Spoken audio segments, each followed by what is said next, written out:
দারিদ্র হ্রাস পেয়েছে।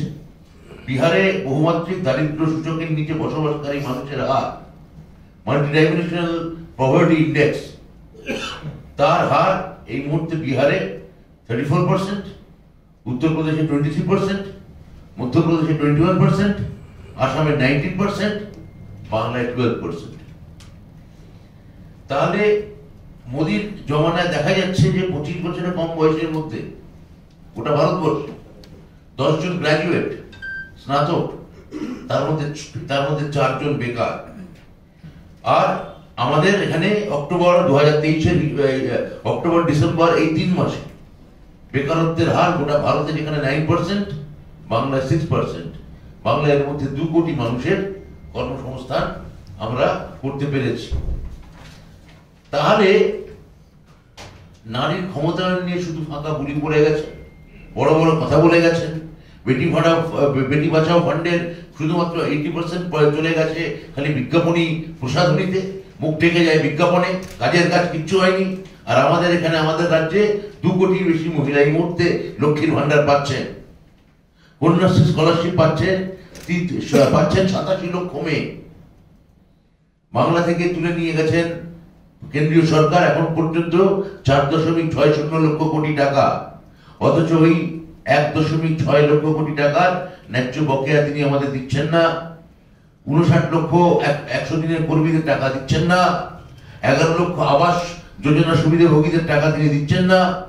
দিদি এই সব টাকা মাননীয় মুখ্যমন্ত্রী তিনি সব টাকা রাজ্যের তহবিল থেকে 59 লক্ষ 100 দিনের কর্মীদের টাকা দিয়ে দিয়েছেন, দেওয়া শুরু হয়ে গেছে। কর্মশ্রী প্রকল্প তিনি ইতিমধ্যেই চালু করেছেন। প্রত্যেক মানুষের 50 দিনের কাজ তিনি সুনিশ্চিত করেছেন।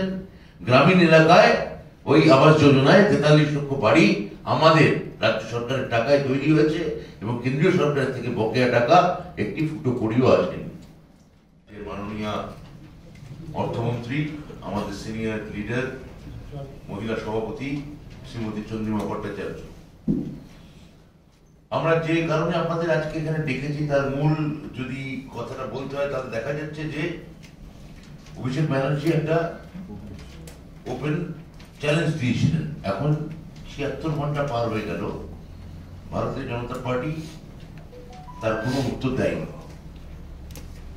অভিষেক ব্যানার্জি বলেছিলেন যে মিথ্যাচার করার জন্য কেন্দ্রের বিজেপি সরকার জনগণের টাকা নষ্ট করছে।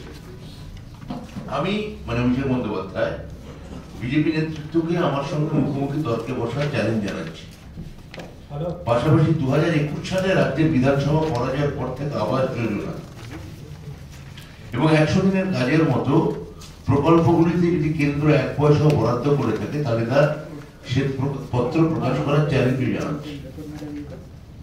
এর কোন উত্তর আমাদের কাছে আসেনি, বরং বিরোধী দলনেতা তিনি একটা টুইট করেছেন। টুইট করে দেখিয়েছেন যে 21-22 সালে 16-17 টাকা 687 কোটি, তাই তো 687 কোটি টাকা কেন্দ্রীয় সরকার বরাদ্দ করেছে। তো সেটা তো আমরা, উনি যেটা টুইট করেছেন সেটা তো আমরা আগেই অ্যাকনোলেজ করেছি। প্রশ্নটা 18 সালের টাকা 21 সালে এই নির্বাচনের আগে অবধি মেটানো হচ্ছে, আবাস যোজনার টাকা, নারেগার টাকা। 21 সালে তৃণমূল কংগ্রেস গোটা ভারতবর্ষকে বিস্মিত করে এখানে 200 সিটের ওপর পাওয়ার পর আমরা দাবি করছি, আমরা বলেছিলাম যে আমাদের একটা টাকাও না আবাস যোজনায় না 100 দিনের টাকায় কেন্দ্রীয় সরকার আমাদের একটি ফুটো করিও দেয়নি।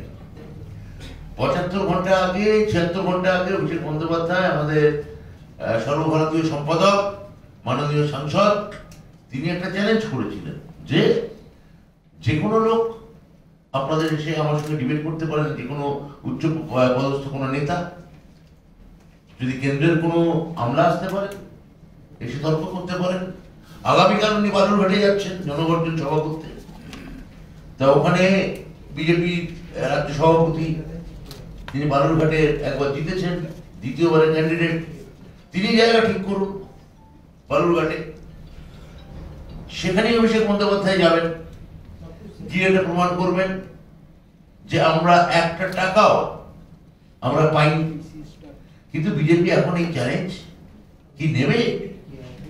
এই যে দিনের পর দিন মাননীয় প্রধানমন্ত্রী এখানে আসছেন এবং তারা বলছেন যে এই টাকা তারা আমাদের দিয়েছেন, তারা সেটা মুখোমুখি হোক না, আপনারা আপনাদের কাগজ নিয়ে আসুন।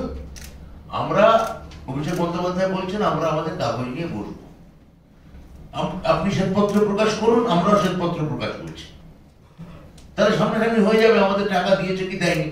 কোনো উৎসাহ দেখা যাচ্ছে না, কেননা তাদের দলীয় বন্ধুর আছে, অভ্যন্তরীণ বিবাদ আছে।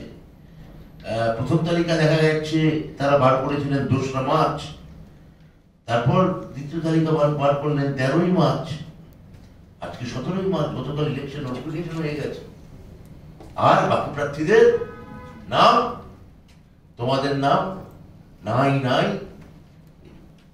তোমাদের নাম কোথাও দেখা নাই।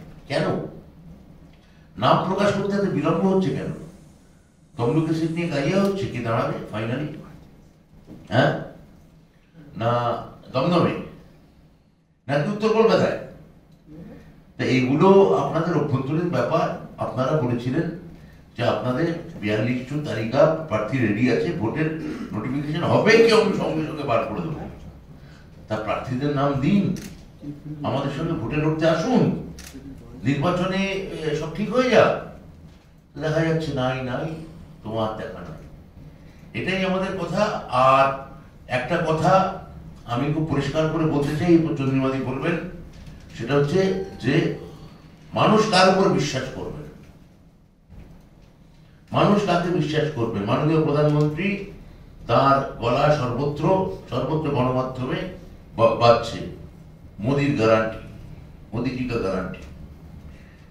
তা এই গ্যারান্টির যেগুলো একটু মিলিয়ে দেখা যাক।